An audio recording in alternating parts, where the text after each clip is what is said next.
Welcome back to Politics Tonight. The constitutional amendment debate is a recurring and complex issue in Nigeria, where the existing 1999 constitution is seen by many as flawed, leading to calls for significant reforms or even a completely new constitution. Recently, a former Minister of Education, Dr. Obi Ezekwesili, knocked the National Assembly over its ongoing constitutional amendment efforts, which she described as a charade and a conduit pipe to waste public funds. She argued that instead of heeding widespread demands for a new constitution capable of correcting imbalances and inequalities in the current system, the National Assembly chose to pursue a process that would yield little or no meaningful change. Let's also remind you that sometime last year, precisely August 2024, members of the Patriots, a group of eminent Nigerians led by a former Commonwealth Secretary General, Chief Emeka Anyaoku, met with President Bola Tinubu and appealed to the president to send an executive bill to the National Assembly, proposing the convening of a National Constituent Assembly with a mandate to produce a draft of what they called the People's Democratic Constitution. But before that meeting, the Patriots had organized a well-attended colloquium in March 2024, where it was unanimously agreed that Nigeria needs a new People's Constitution. Tonight, let's have that conversation one more time. Legal practitioner Liborous Oshoma joins me on the program. Good evening to you, Mr. Oshoma. Thank you very much for joining us on Politics Tonight. Thank you. Thank you for the opportunity. Thank you for having me. All right. So first, I wonder what you make of the statement by Dr. Obi Ezekwesili. Do you agree that the ongoing constitutional amendment effort is a charade and a conduit pipe to waste public funds? Second, what is the legal difference between amending a constitution and drafting a completely new one? Is it even legally possible under the current constitution to replace it entirely? Yeah, thank you very much. And Obi Ezekwesili just drew, the statement from the sentiment that had consistently been expressed by so many Nigerians, including this government, while they were out of government. You see, it is always very convenient when people are in government to look the other way. But the moment they get back or into government, they tell us, it is not, some of those things they once argued are no longer possible. What am I saying directly is the fact that I believe truly that there is, to drive home Obi Ezekwesili's point, there is a fund, there is a committee known as the Constitutional Amendment Committee at the National Assembly, and there is a budget for that committee. And that's why every, parliamentary cycle, you hear that they'll come up with an amendment of the Constitution. Remember, I think we're on the 9th or the 10th Assembly now. The 9th Assembly did also attempt a constitutional amendment. The 8th Assembly did the same thing, the 7th Assembly, and they always come up with alterations. We had the first alteration, we had the second alteration, we had the third alteration, and then we had the fourth alteration with the last amendment and the constitutional amendment jamboree that we saw. If you remember, to draw our mind back, to refresh our memory, you remember it was in one of such committees that the president's wife, the current president's wife, Senator Oluremi Tinubu, had an altercation in Ikeja with one of those opposition women in one of the zonal sitting for constitutional amendment, so that people can remember that we are not just on this journey now. It is a journey that we've consistently had coming. You also remember in 2000 and after the 1999 election, in 2003 election, before the 2003 election, we had the Electoral Act Amendment 2002. Before the 2007 election, we had the Electoral Act Amendment 2006. Before the 2011 election, we had the Electoral Act Amendment 2010. Before the 2015 amendment election, there was an attempt in 2015 also to amend the Electoral Act that didn't see the light of the day shortly before that election.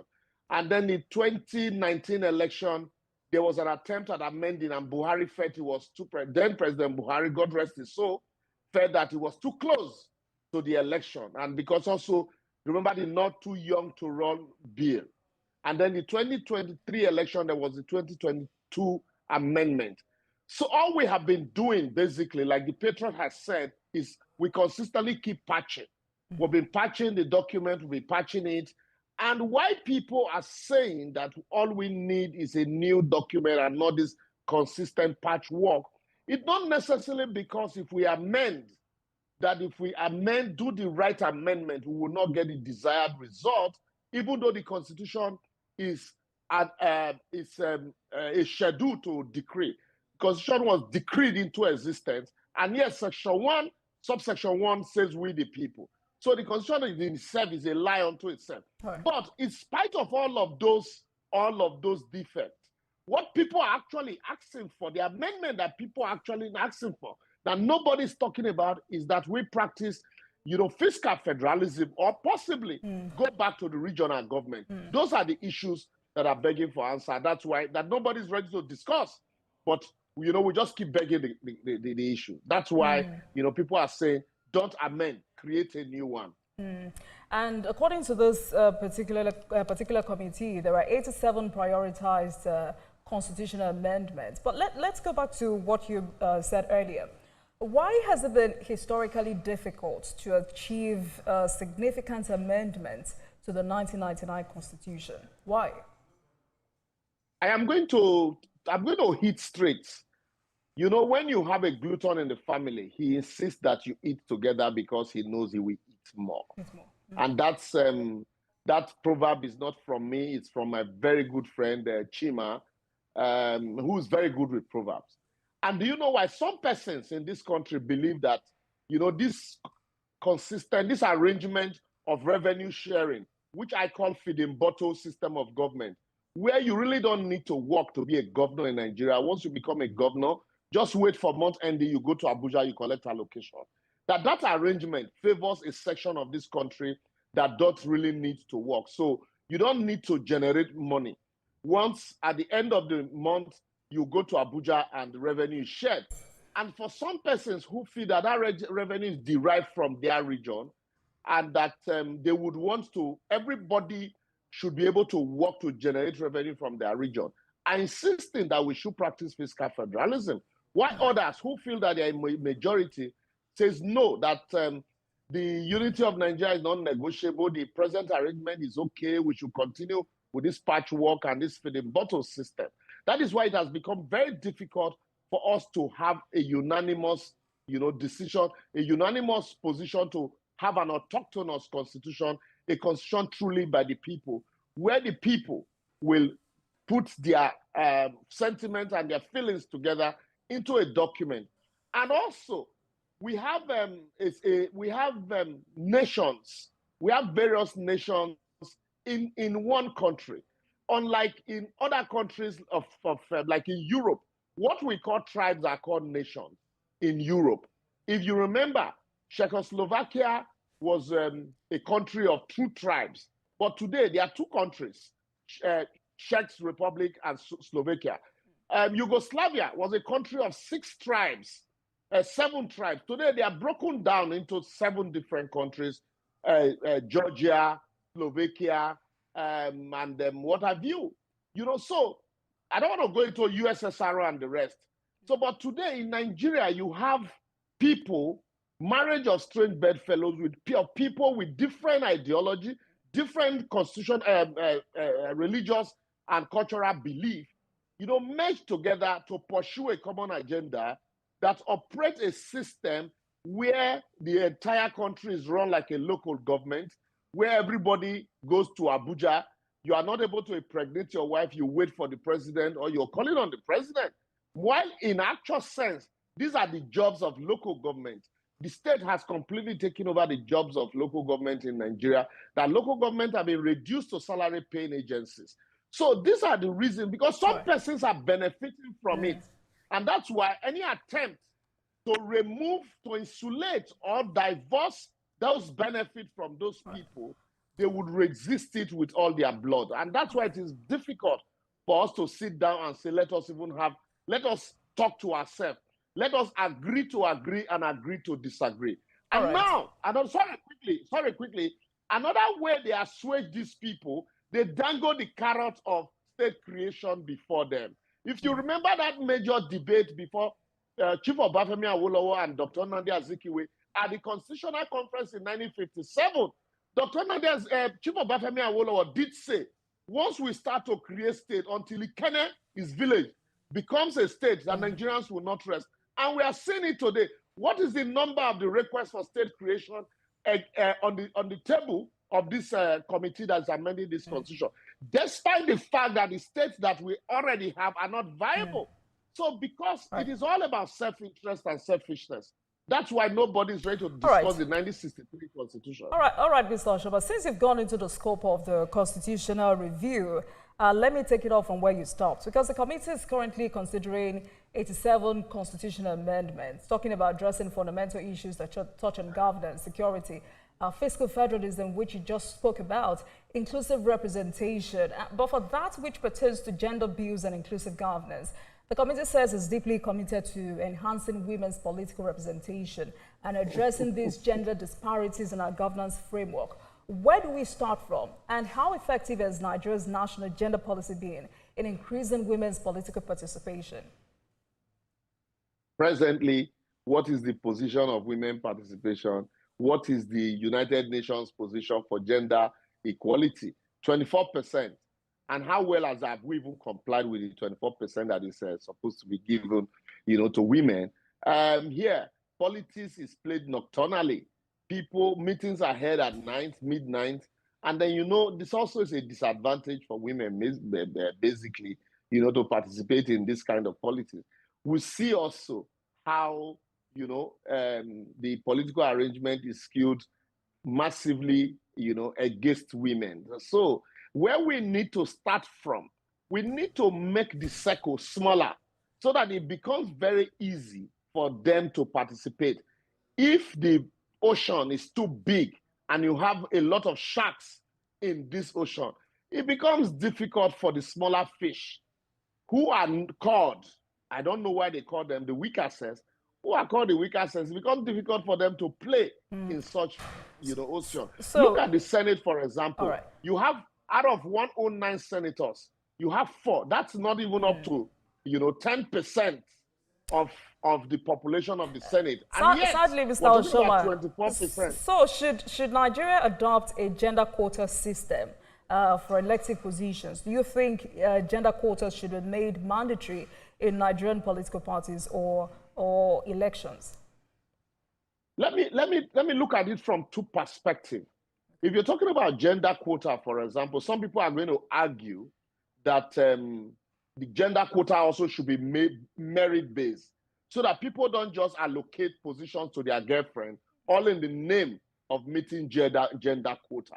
So we've seen situations in this country when they want to allocate positions to women, they look for the weakest link, they look for the weakest amongst, and then the moment an offense is committed, or a crime is established, or corruption is established against these people, they are quick to say, oh, look at the women that are agitating. We also need to put a caveat that it should be merit-based. Look at, for the past 2 weeks, we'll be celebrating women in Nigeria. Absolutely. We've had the female footballers, we have the female basketballers. Nobody's talking about their tribe. Nobody's talking about the fact that they are female. They have gone to conquer Africa. They are consistently conquer Africa. But I can tell you that if it comes to politics, if we're discussing politics, nobody will give these same people a chance. And so that's why I agree that we should look at quota, for the female, but at the same time, we should also let it be merit-based. We have a lot of bright women in Nigeria. We'll look at our bench today, the members of the judiciary. You have a lot of women on the bench, and they are doing fantastically well. But when it comes to politics, elective offices, nobody wants to give them a chance. So, but really, talking about constitutional amendment, it has to be holistic. There's need to take it holistically. So at the end of the day, you don't just create offices for certain persons, to assuage their cronies, which it should always be merit-based. That's what I'm talking about. Right. Thank you for that. On the issue of security and policy reforms, I mean, we've always said the security challenges facing Nigeria demand bold constitutional reforms And this committee has passed for second reading a landmark bill known as HB 617, seeking to transfer policing from the exclusive to the concurrent legislative list. And for them, they say this will enable the establishment of state and local government police. What do you hope to see? Look, first and foremost, you don't just create offices and then without funds to manage those offices. As we speak now, we already have state policing. You have just that they are managing traffic. And then also in some cases, you have them doing vigilante. In Lagos State, we see how effective the Lagos State Traffic Management Authority have become, that in some cases, the federal traffic managers will have to wait for the Lagos State Traffic Management Authority to come to their rescue because they don't have the necessary equipment. And you see so many other states copying that model. So it is not enough to just say, let us create opportunity for the local government and the state government to create police, to establish their own police. Now, some of these states cannot even pay the minimum wage of 70,000 naira. And then you now say, okay, yes, let's create more states. Let them have the powers to employ policemen or create a state policing. And the state will turn around to say, well, we don't have the money to employ the number of police that will actually require. So that brings us to the issue of fiscal federalism. If the states are not generating revenue and you are still going back to feeding them with feeding bottles, then even if you give them state police, they will still not have the capacity to create those police and properly police the environment. It is like, giving a man a goat and then holding on to the rope. Security is local. Governance is local. For the first time, I want to say this. Nigeria belongs to no one. And what belongs to no one is protected by nobody. You see, the revenue of Nigeria is seen as revenue that belongs to nobody. So that's why the moment you are given an appointment, your people see you as an opportunity to go and chop, go and grab from public funds.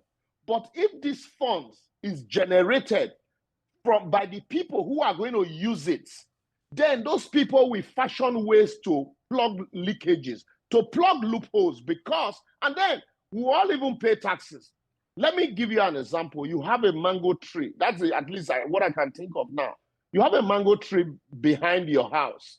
And then they tell you because of revenue generation, because of certain federal laws, you can't have access to that mango tree.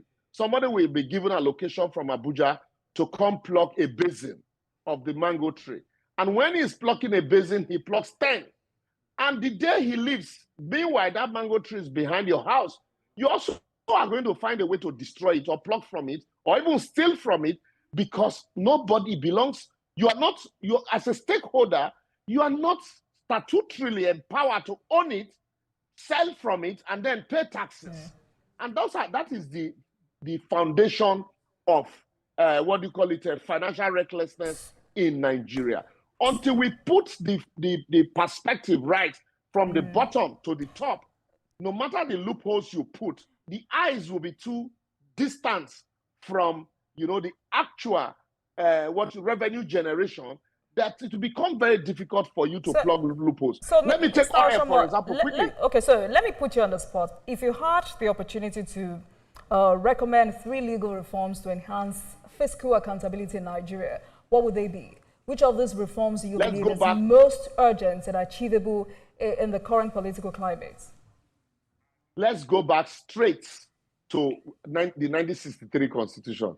That's the first recommendation I would make. And that's the recommendation that the Patriots are making. Look at during the tenure of Mele Kyari in NNPC. He took us on a jamboree on, vandalization of the oil pipeline. And how are they able to, these are major sources of revenue. How are they able to protect these pipelines? They had to use the locals. They had to use the people who feel who are at stake in this area, in this revenue, in these resources to protect it.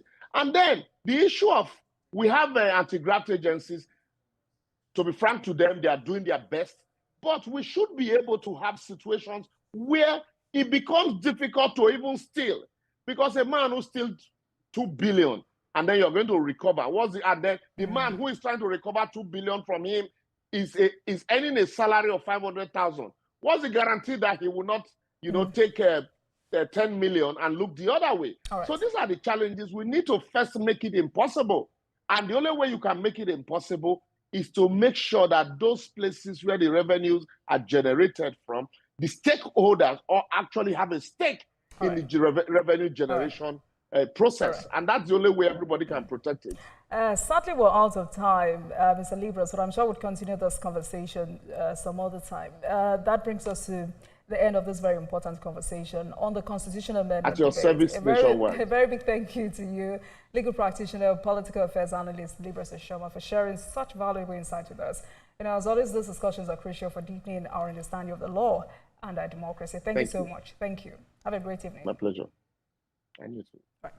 And thank you very much for watching, everyone. But before we go, let's tell you that the views and reactions of our resource persons are theirs and have no connection with TVC News. Meanwhile, you can watch the repeat broadcast of this episode at 12:30 a.m. Get in touch with us on our social media handles, Facebook, Instagram, and X at TVC News NG and at Olajumo Kedebu using the hashtag Politics Tonight. We're also on YouTube at youtube.com/TVC News NG.